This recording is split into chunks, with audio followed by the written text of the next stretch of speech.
I ask, though, everybody here acknowledges that there have been thousands upon thousands of people, ordinary people, who have taken to social media to celebrate this, yes or no? I don't know about that. You know, I don't know. I have high school friends who are. Hold on a second. Hold on. I just think we should we got to be factual about this, right? Yeah. I don't think you know the scope. I don't know the scope. That's Republican Scott Jennings saying out loud what millions of people watching already knew. CNN would rather sympathize with a criminal than admit the truth about Charlie Kirk's fatal attack. Welcome to Nerk News, I'm Nerkish, and it looks like establishment media has reached a new low. Because instead of reporting on the brutal reality of Charlie Kirk's death, they're running cover for the man who pulled the trigger. You know, it's the same tired script of victim blaming when it helps them and outrage when it doesn't. Here's Jennings calling that out in real time. Talking about a love-torn child, a kid. This is probably his first real relationship, and somebody was disparaging the person that he loved. He sat on that building for 30 minutes before he took the shot. Why did he wait until the first word trans came up?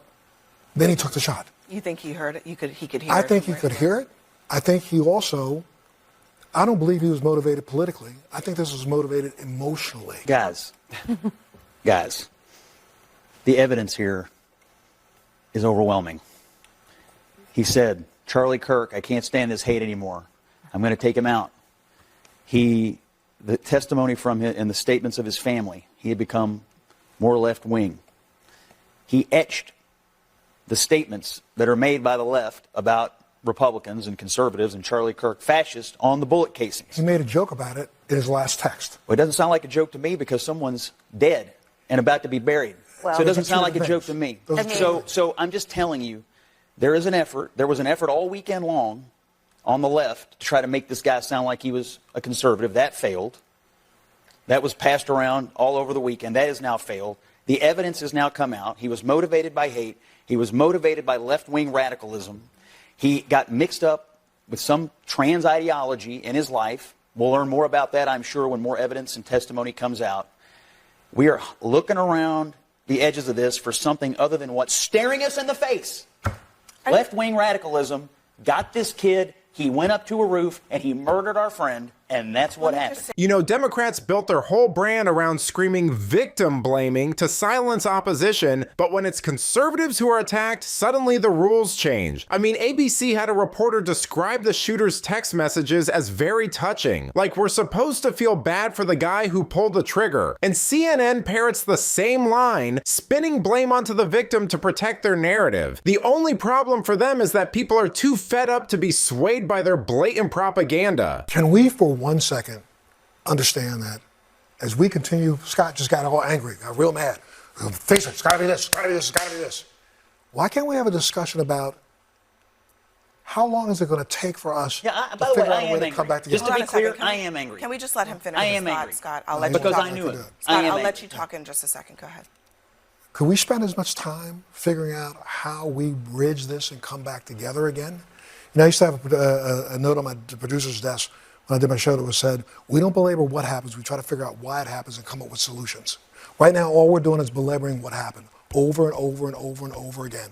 We're not going to sit down and try to figure out how do we stop it. If we want to go after left-wing terrorists.